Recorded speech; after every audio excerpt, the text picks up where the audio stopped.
Hari Om everyone. So we shall start our next class on Nyaya Sutras, 36th, I think. So we'll start with the chanting first.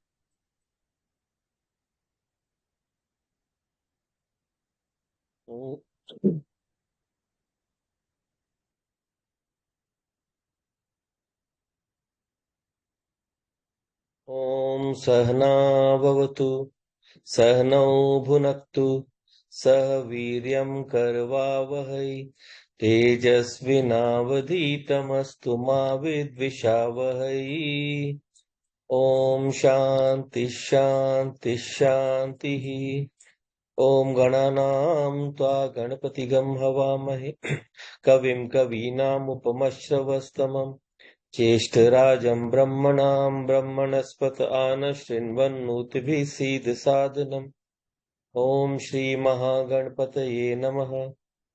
Saraswati Namastubhyam Varade Kamarupini Vidyarambham Karishyami Siddhir Bhavatu Me Sada.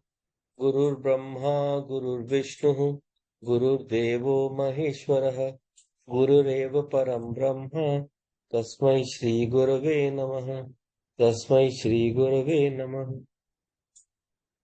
We shall try and chant the Purush Sukta also will continue. Can you chant, George, or are you? I think you're traveling, so it will be a problem. I can join it now. You can do right now? Okay. Yeah. Okay. Okay, so we'll start with the, we have done the Shanti mantra. We'll start with the first mantra. So I'll just do 2 words and then you both of you repeat one by one. Om Sahasra Shisha Purushah. Om Sahasra Shisha Purushah. George. Om Sahasra Shirsha Purusha. Once more. Om Sahasra Shirsha Purusha. Okay, good. Manisha. ओम सहस्र शीर्ष पुरुषः सहस्र में ऊपर लेके जाओ. सहस्र शीर्षा पुरुषा में फिर नीचे पुरुषः. सहस्र शीर्षा पुरुषः. ओम सहस्र शीर्ष पुरुषः. Good. Next lines. All down, huh? Sahasraksha Sahasrapat. Sahasraksha Sahasrapat. George. Sahasraksha Sahasrapat. It's a bit flat. Take the tone down first. Sahasraksha Sahasrapat. Sahasraksha Sahasrapat. Okay, Manisha.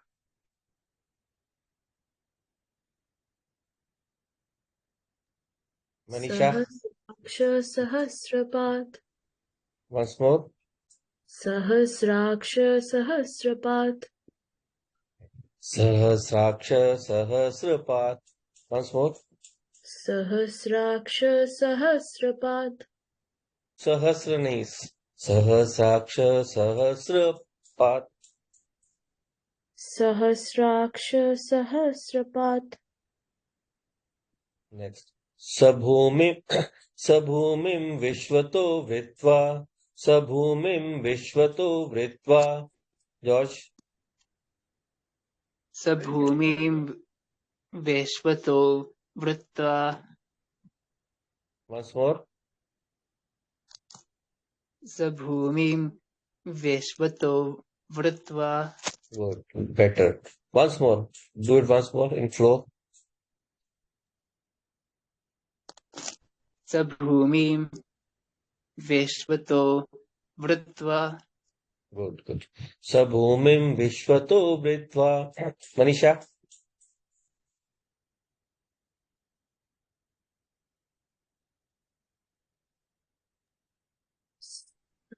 स भूमिर्विश्वतो विद्वा भूमिं स भूमिं विश्वतो वृत्वा. स भूमिं विश्वतो वृत्वा. Okay, so we'll try the full sentence now till here. Om Sahasra Purushah Sahasraksha Sahasrapat Sabhumim Vishwato Vritva.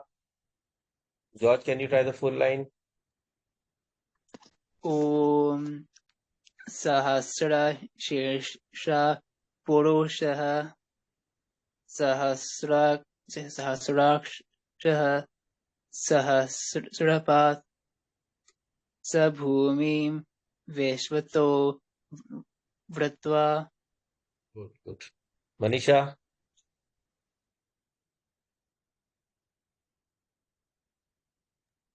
ॐ सहस्रशीर्षः पुरुषः सहस्राश सहस्रपात् स भूमिं विश्वतो वृत्वा. Good, good. Okay. So we'll start with the sutras now. We are into the third chapter, second part. So that is effectively the sixth chapter in series. We are approaching towards the end of this because this one has, I think, 69 sutras. So we are on the 40th. 40th we're done. I just revise it. And then 41st we were supposed to do. So what does the 40th say?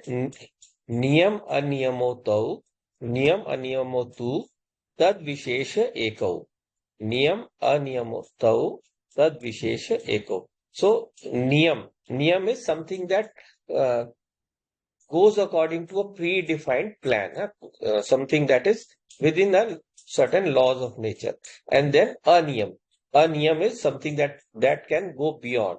You can consider it the difference between free will and what's the opposite of free will?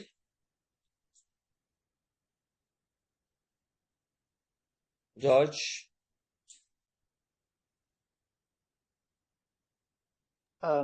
Being controlled or being in a state where one has no free agency.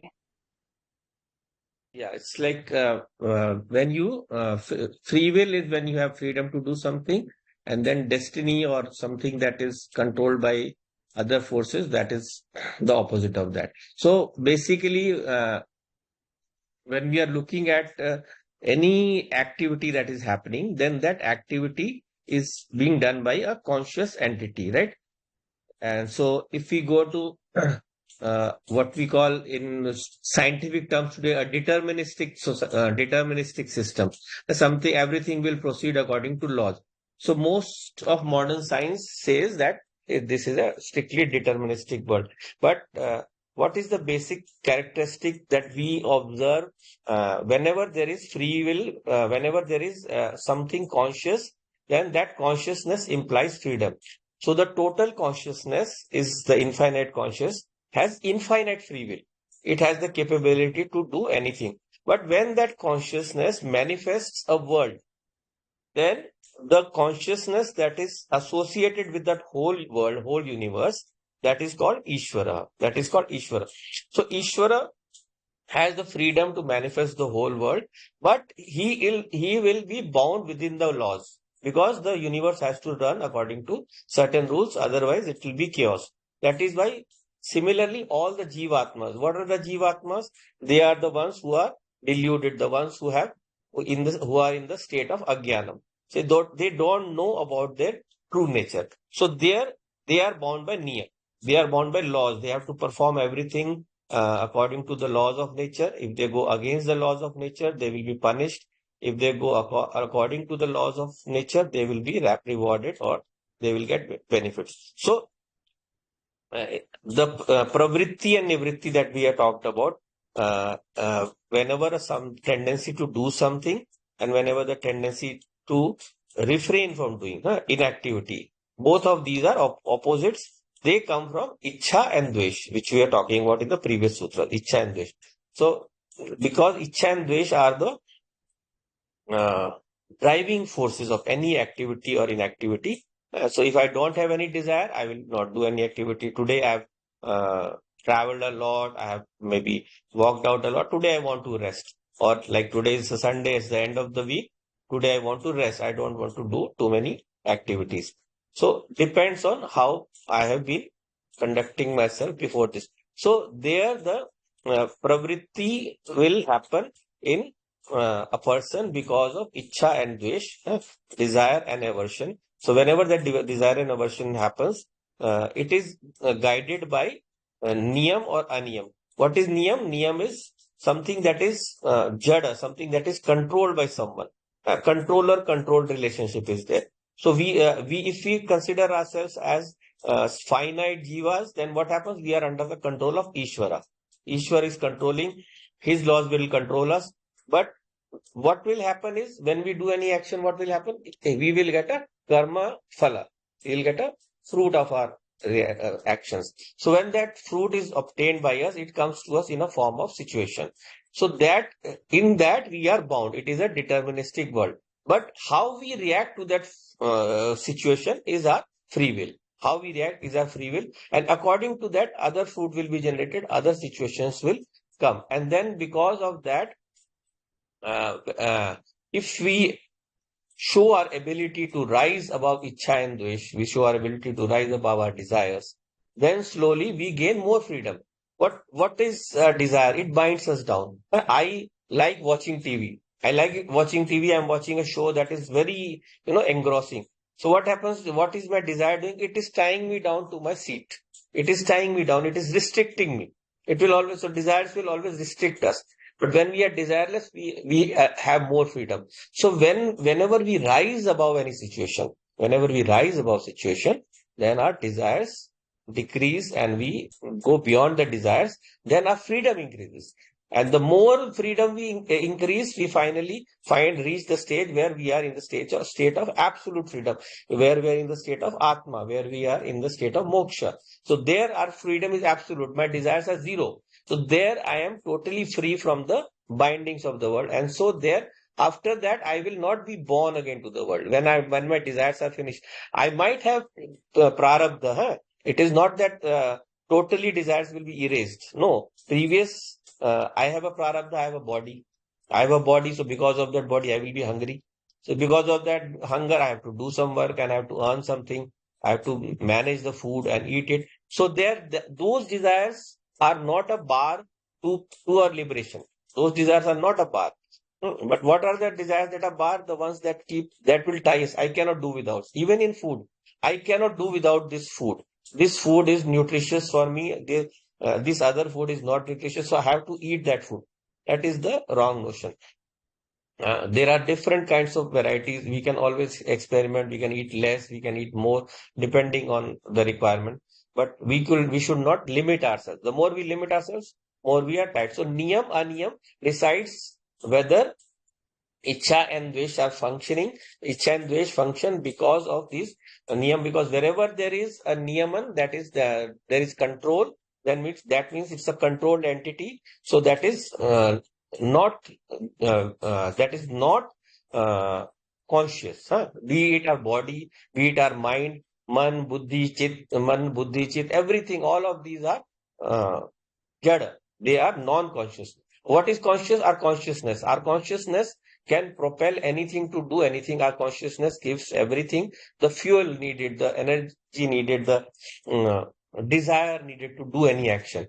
So that is why this niyam and aniyam decides what that ichha and dvesh can belong only to a conscious entity. So the sutra, what is it trying to establish? It is trying to establish that because the conscious entity alone can have this niyam, aniyam. It can have the freedom to indulge. So it must be the seed of the ichha and dvesh. So even if we are talking about the restricted individual, the jivatma, the divided individual. So there, what is he? The divided individual. He is the reflected consciousness. So the reflected consciousness has a smaller sphere of action, whereas the original consciousness is infinite. Even the reflected consciousness of Ishvara is restricted. Restricted in what sense? is restricted to the universe that Ishvara is controlling or managing. So his freedom is limited to that only. So even though it's a huge universe, there are so many Jivatmas, he is in charge of everyone. He is residing as Antaryami in the heart of everyone. He is able to give the fruits of karma for every individual at the same time without any, what we call ayukpat, without simultaneity. Whereas we are bound by simultaneity. We are jivas. We even if I see an object, I have to see the object in parts non-simultaneously. So that is how that niyam and aniyam show us clearly that this ichha and dvesh are a part of the Atma. They reside in the Atma. Not the total Atma, not the original consciousness, but in the reflected consciousness. That is the essence of this sutra. So we'll move to the next one then. Niyam, aniyam. So yathokt hetutvat paratantriyat akrit abhyagam cha na manasah. Krit abhyagam cha na manasah. So Yathok Hetuvad, because of this reasoning that has been given in the previous sutra, we apply this to another, first one we applied to the body. So now we are applying it to the mind also. So Yathok Hetutvad Paratantriyat, because it is Paratantra, because it is not free on its own, free to act on its own. And because of Akrit Abhyagam, because Akrit is something that you have not done. And Abhyagam is to get the fruit of that. So getting the fruit of something that is not been done by me, it will be a variation. It will be a loss of the laws of the universe. So that is not possible. Everything has to follow that law of karma. So in this way, na manasa, the mind is not the seat of knowledge. Also, in mind also the ichha dvesh also cannot desire because it cannot reside ichha and dvesh because mind is also jada. मन भी जड़ है तो वहां भी इच्छा द्वेष नहीं रह सकते इच्छा द्वेष चेतन आत्मा जीवात्मा के धर्म है इच्छा एंड द्वेष belong to the reflected consciousness. Okay, so yathok hetutvat paratantrya akrit abhyagam. So if we just dwell a little bit more on akrit abhyagam, and so there are actually two what we call complementary terms. There are two complementary terms which are used in shastras a lot. They represent the uh, laws of nature. So what is the law of nature? The law of nature is the law of cause and effect. And everything that is an effect will have a definite cause, or every cause will have a definite effect, right? So a mango tree can bear the fruits of a mango only. It cannot grow apples. Otherwise, we would all be having different trees, having one tree bearing all the fruits that we needed. So this in this way, there is a definite one-to-one relationship between anything in nature. Any action will have its fruit, but of course, the fruit may come in different forms, and the fruit may also come at different times, right? So a fruit is limited by desha, kal, avastha. So it is by desha, by the place, then kal, by the time, and then uh, avastha or space, place. So I can get a fruit at one place, another fruit I can get only at that other place. So in this way, all of these are there. So I can give examples. It will take a lot of time, but just we can take a simple example. Like there is in my prarabdha to have an ice cream today. So what is it limited by? It is limited by the place where the ice cream is available. Of course, these days you can order online and get it at home, but just for an example. So you have to go to that ice cream parlor and have that ice cream. So there only you will get the karma phala. So Akrit Abhyagam and Krita Pranaj represents a variation in those laws. What are the variation? Akrit Abhyagam. Akrit is something that you have not done, and yet you are getting a fruit for that. So that will be wrong. That is not possible because the Lord, as Antaryami, He pervades the hearts of all beings, and He knows each and every karma done by each of us, and accordingly, He will give us the karma phala, the fruit of that action, at the required time.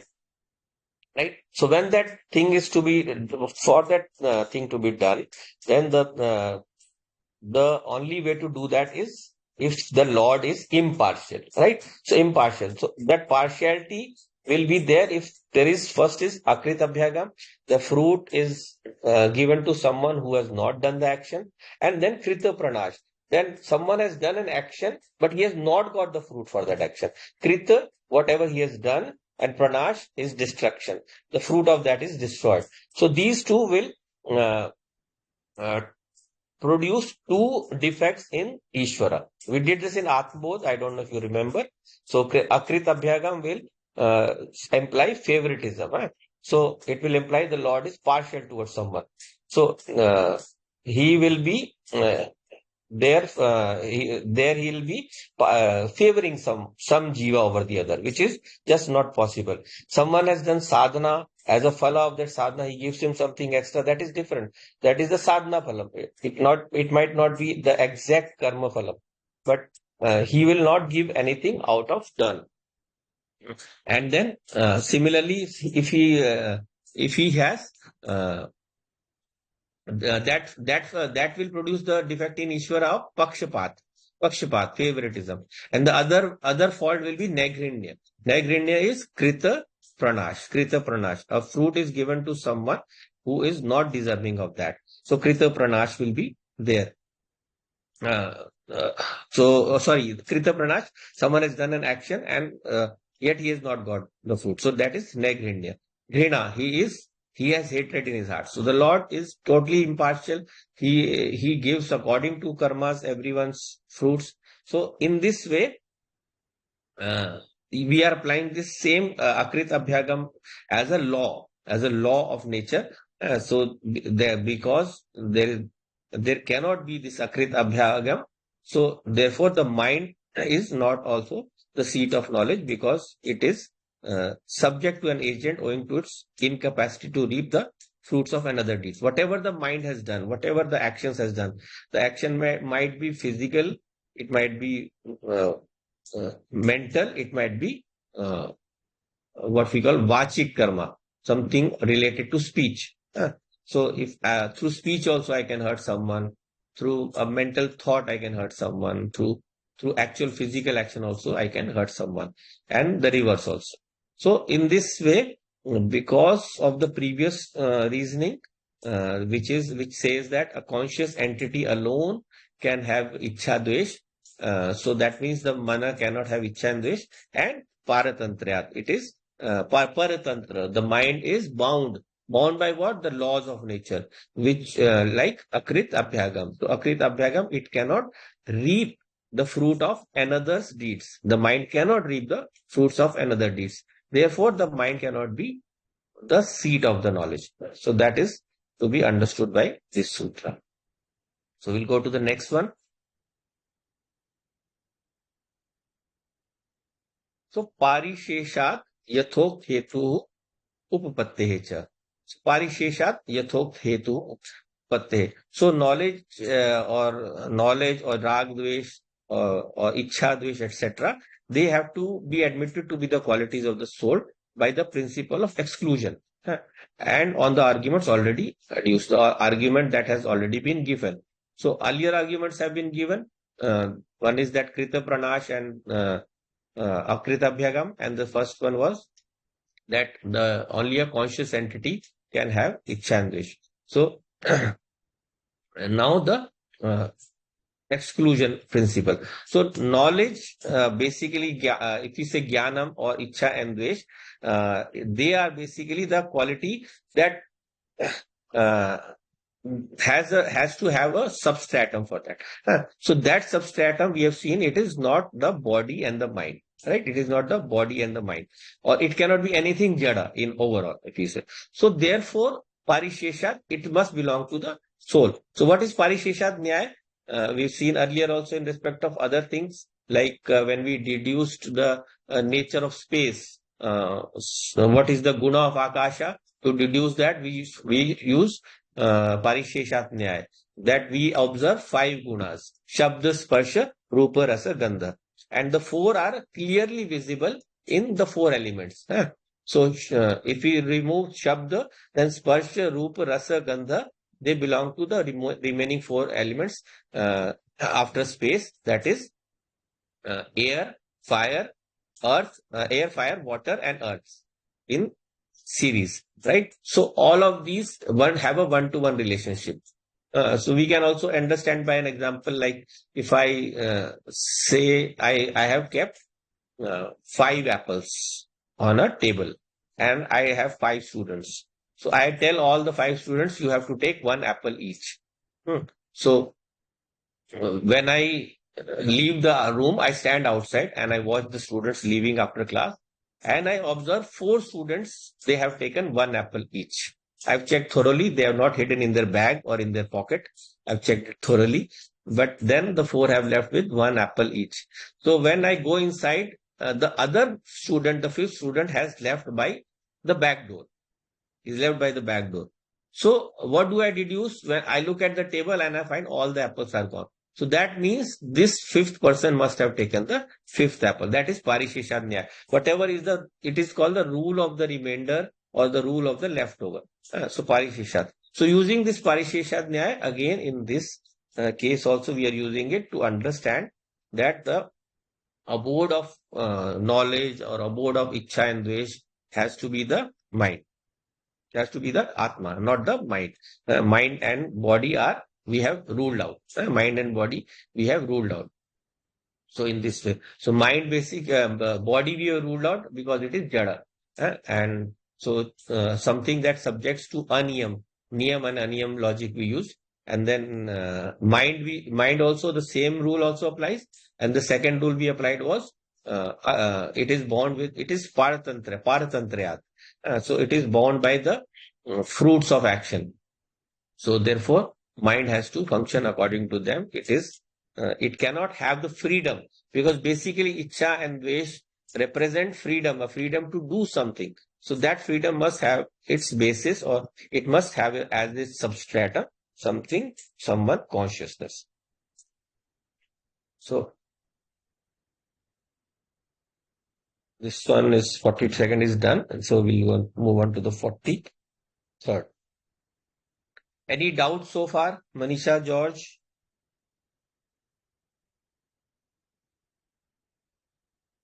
Nope. No? Okay, so we'll go on to the next one, 43rd. Then Smaranat va Atmana Agya Swabhavyat. So Smaranat. Whatever is whatever is held by your memory, Smaranatvam, the ability of the memory to remember something, and Atmanogya Swabhavyat. So what is Atma? Atmano Gya Swabhavyat. The nature of Atma is knowledge. Nature of Atma is knowledge. It is through consciousness only that any knowledge is obtained. Whenever consciousness is not present, even when it is not being reflected onto an object, then that object cannot be known, like in the state of sleep. Even in dreams of state, there are objects of the dream objects. And so the waking state objects there are not perceived. And in the deep sleep, there are no objects, right? So in this way, there is lack of perception. But whenever consciousness is being reflected onto an object by the mind, then the perception is there.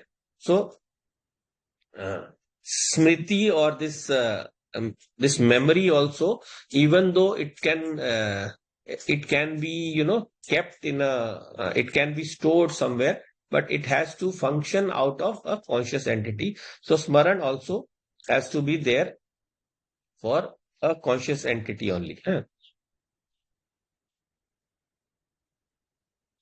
Then we go on to the next one. It's a very long one. So a lot of factors are there. Through which a mind has a certain memory is awakened. So, how does the mind usually have some kind of knowledge that we were talking about? The knowledge that we were talking about, how does it come? When there is an interaction with an object. Whenever there is an interaction with an object. But it is possible for the mind to have an image of an object or a knowledge of an object or something that will form an image in the mind about some object through different ways by which the memory is jogged. There is some certain kind of recollection in the memory. So what are those factors? There are these 27 factors that are given here. What are these? Pranidhan, then Nibandh, Abhyas, Ling, Lakshan, Sadrishya, Parigraha, आश्रय, आश्रित, संबंध, अनंतर्य, वियोग, एक कार्य, विरोध अतिशय, then प्राप्तिव्य, व्यवधान, प्राप्ति, व्यवधान, सुख, दुख, इच्छा, द्वेष, भय, अर्थित्व, क्रिया, राग, dharma, adharma, nimittya. These are the causes. These are the nimittas. These are the way. So, memory is awakened by many different causes which are there by which a memory can be awakened in the mind. So, what happens is different things happen when that can bring a memory of a person or thing or an event to our mind. So, what is the first one we saw earlier also in the previous sutra, a few about 3-4 sutras back? Pranidhan was there.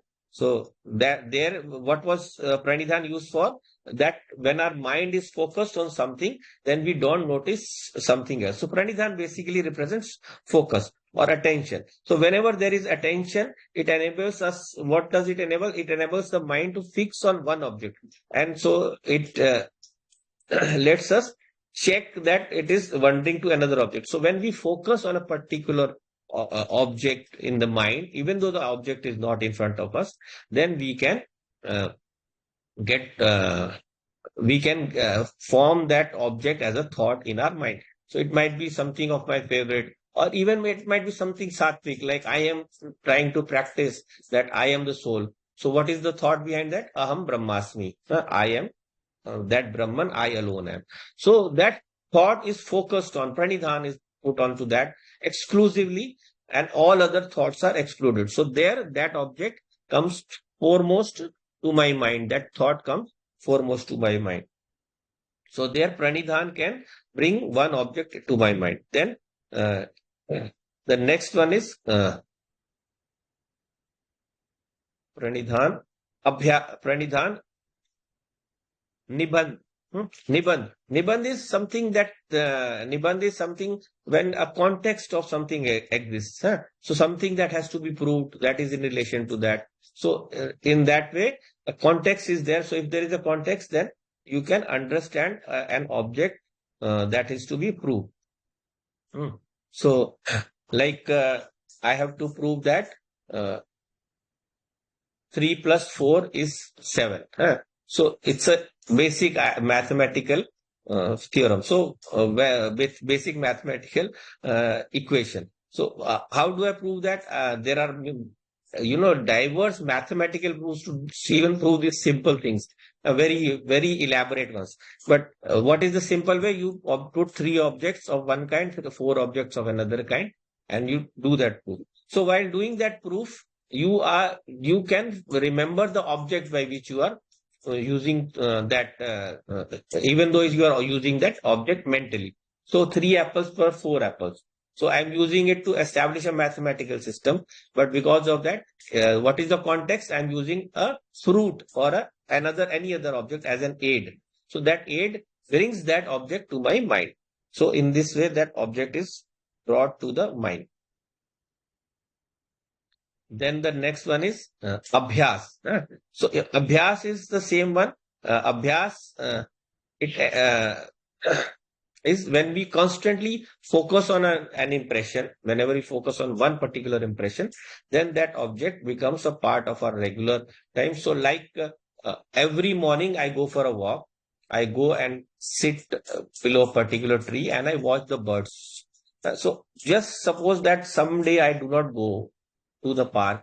So at that time, that it is natural that I'll be thinking, oh, I couldn't go to the park. This was the tree on which I used to see the birds, and I can even mentally visualize those birds. So through abhyas or constant repetition, an impression comes to our mind, and so in this way, we can get our mind can get a memory, right? And then after that is abhyas, then ling. So ling is something that is a sign, something that is representative of something. So links can be different kinds. Like a ling is one kind of ling is there are four kinds of lingas basically. What is that? One is the connected one. So like smoke is a sign of fire. Smoke is a sign of fire. So that is a linga for fire. So wherever there is smoke, so smoke and fire are connected. So whenever I look at smoke, the image of fire will come to my mind. Then there is the inseparable one. So horn is a sign of a cow. Hmm from which it is inseparable. So there'll be a horn on that cow or any other animal. So in this way, they are inseparable one, intimate ones. Then something that is correlated. So correlated, like parts of the body. So an arm is also related to a leg because both are parts of the same body. So looking at an arm, I can bring a memory of the leg in my mind. And then of course, one is the opposite one, something that is opposite in relation. So if I look at uh, uh, there is a opposing relationship between the snake and um, in Hindi we call nevla. Manisha, anyone knows what the nevla is in English? I forget. Mongoose. A mongoose, yes. But I recently read a strange other kind of name also. I don't know. Somewhere I was reading and I had never had heard that word before. So the snake and the mongoose are forever at odds. So if I look at a snake, I can get the memory of a mongoose, right? So that is the opposite one. So these are the four kinds of sign. There is only one word given here, linga. So for that we have four different kinds. So then the next one is mm, linga. Pranidhan Abhyas, Ling, then Lakshan. Lakshan, something that is a mark of something. So, like, I have different, like, someone is an animal breeder and he has so many horses. So, I will name the horses and I will maybe, make a mark on them for them. So that mark will let me know which horse is which, or what is the name I've given to the horse, or which stable I should keep that horse. So that is the mark. It can be applied in different things. So in this way, the mark also can be used to tell us about an object. It can bring an object to our mind. So when I look at just that mark, I can remember that horse who is not even in front of me. Hmm? So that is the lakshan. Then sadrishya. Sadrishya. So sadrishya is something that is similar to someone. So it can be two ways. Like there are two people who resemble each other. Two people who resemble each other. So sadrishya, by that relationship, I can remember. Like two brothers who have very similar face. So when I meet one, I remember the other one also. The other one's face also comes to my mind. Or sadrishya is a likeness like a drawing. Manisha makes the portraits. So when she draws these drawings, then when she draws that drawing, then that will bring her to her mind the object that she is drawing. So if you are making a portrait of a person, then seeing that portrait, you will remember the person, even though the person is not in front of you. Or it can be any other thing, an animal, a place, or a scene, or whatever. So that likeness, the sadrishya, will remind us of that. And then sadrishya, then parigraha. So uh, parigraha is basically what we collect, something we, possessions. Those are our possessions. So if we are passing on a road by the house of some owner of the house. And so when I look at that house, I will remember the person living in the house. And so on, whatever I possess, right? So, like someone has a very beautiful new Rubik's cube, which is the seven-sided one. So, when m- one of my nephews, he's very fond of solving these Rubik's cubes. So I have seen that in his house. I have seen him doing it. So when I went to the market and I saw that this, I saw that new seven-sided cube. So that instantly reminded me of my nephew. Okay, okay, this is something that he likes to do. So that object will remind me of that person. So it is possession of that object is brought to my mind. So there, parigraha. Then two words together, ashraya and ashrita. Ashraya and ashrita, if you look at, so if uh, someone who is the refugee of someone, or someone who is in the care of someone, or someone who is controlled by someone, like the king and his attendants, so they each can remind of the other, right? So if I have a favorite, worker at my home. So some that person goes to the market and he meets another person, and he will remember me by looking at that person. He will know, okay, this guy, this person works at Yogesh's house, or whichever house he's coming from.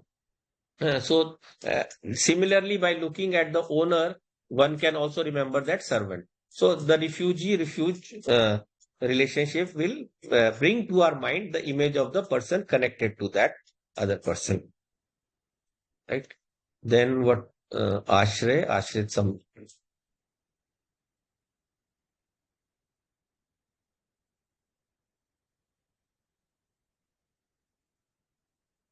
sambandh and anantarya.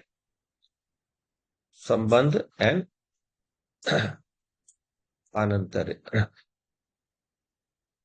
So, sambandh is the relationship of someone, husband and wife. Looking at the husband, you remember the wife. Then anantarya, something that comes before or something that comes after. Like I am watching someone put some, uh, let's say something for cooking, that is being put into a vessel that has to be crushed, right? So I can, if I've watched that activity earlier, I can, like someone is using crushed garlic to put in tea. We use it here. So when that crushed garlic is there, so if I look at the piece lying in the vessel, I know that after some time, that crushed one will be there in the vessel after the action has been done to it. So that image of the crushed garlic, or the crushed ginger, sorry, not garlic, crushed ginger we use in the tea. So that image will be brought to our mind.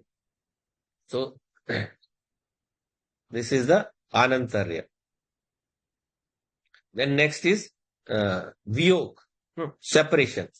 So if there are two good friends, and now they are no longer good friends, so that separation has been there. So even if I look at one of the friends, I can tell, oh, he was a very good friend to the other person, and I can remember that other person.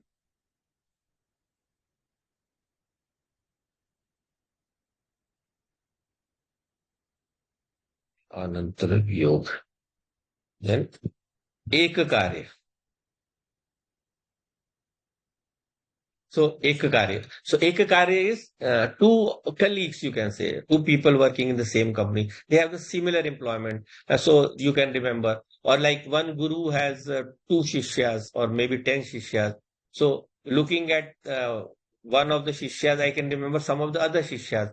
Or if I'm looking at or someone who works at ARM, if I look at, if I've met Manisha's colleague, then I can remember, okay, when that this colleague, whenever I meet one of the colleagues, I can remember the second one also, or third or fourth, whatever. So, Ek Karya represents that relationship of people working together.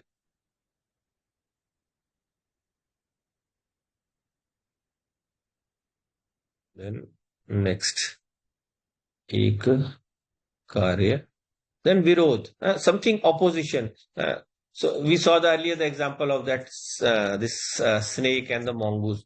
So looking at one, also you can reduce the memory of the other. Uh,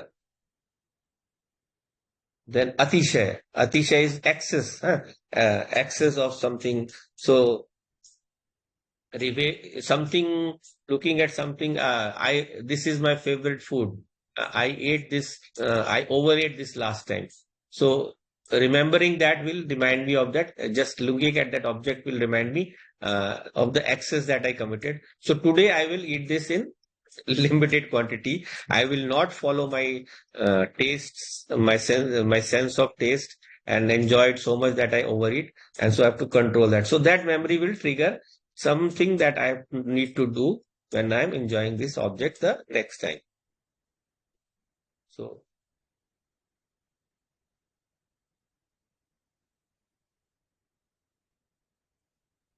then prapti to attain something, to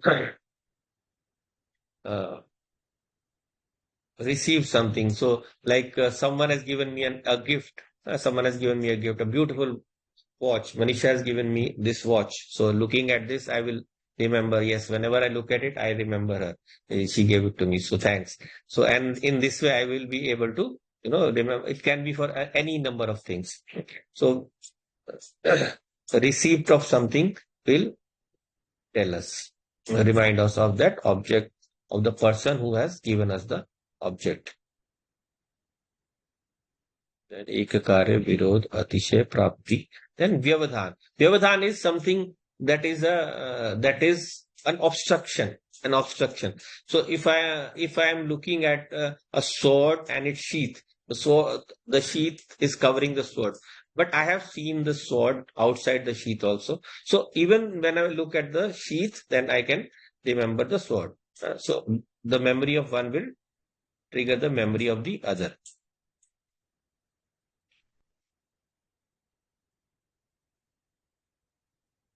And then next I think is Sukha and Dukkha. Right? So Sukha and Dukkha. So any object that has given us joy, or any object that has given pain, pleasure and pain, both, they will remind us of the pain, pleasure and pain that was caused, or a similar pleasure or pain provided by one object will remind us of that other object. Then Ichha and Dvesh, desire and aversion. So desire and aversion, similarly, they remind us of whatever we like or hate. Then Ichha, Dvesh, then Bhaya. So whatever we are afraid of, it will remind, whenever fear comes, it will remind us of that object.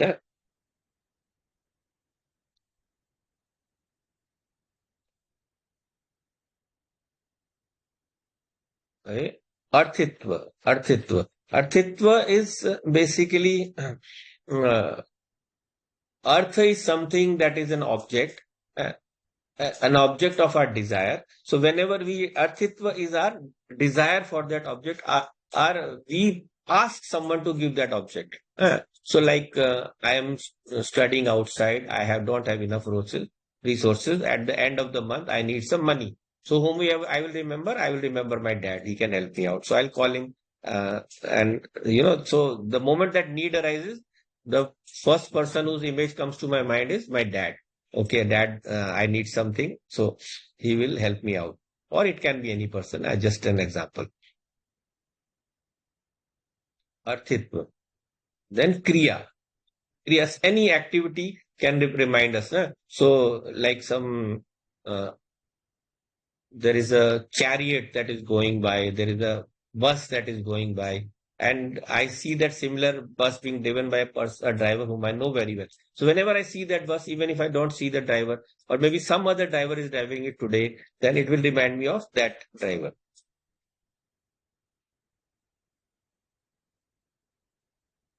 Then Kriya, and the last three are Rag, Dharma, and Adharma. So Rag again, affection, some affection of something will remind us of that a person or object of our affection. Say I'm missing my son today a lot, so I will be thinking of him. So because of my affection, I will remembering him. and so on for any other object. Then dharma and adharma. So whenever we are doing something good, then it gives us a recollection of the good time we had while doing that activity, and so that will remind us of these things. Both dharma and adharma will remind us of the objects related to dharma and adharma. So basically, such a long list. So what this list conveys is that there are so many ways our memory might be jogged. Our mind does not necessarily need to have an object in front of it for it to be able to imagine that object in its mind. And when that picture of the object is brought into the mind, there are so many stimuli. There are so many stimuli. So these are the 27 stimuli that have been enumerated. There are few further subdivisions also. So of these, so we can see, like we saw, the linga has 4 kinds of divisions. So there are so many other variations there also. So there are many ways in which the mind is able to jog. We can jog a memory to know about a certain object. So, like the next one.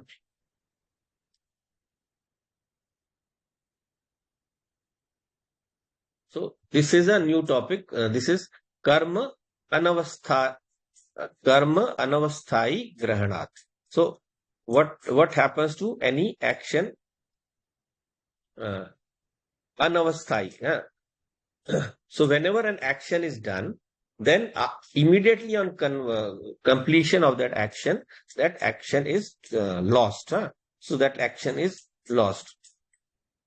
Karma anavasthai grahanat. So for every kind of object, every vishaya, there is a definite knowledge associated with that. So whenever that knowledge is associated with that object, then that object will be remembered and not later on. So therefore, like say I am doing certain activity. So once I have done that activity, say I want to go to the gym. So then I go to the gym, I do that activity. Once it is over, I come back and rest, and then I get involved with the rest of the routine of a day. So that action has now then gone out of my mind. The knowledge of that action has gone out of my mind. I might recollect it later when there is a stimuli. Like in the evening, I'll have a pain in my thigh, and I'll say, "Oh, this must be due to the excess number of steps I did on the walker or whatever exercise I did, and because of that, this is coming." So I'll remember the gym again. But in between, immediately after that, knowledge has come to. So karma is, we say, anitya or asthai grahana. So this we used to prove other things. I think today time is up. So we'll wind up for today. Then we'll continue in the next class.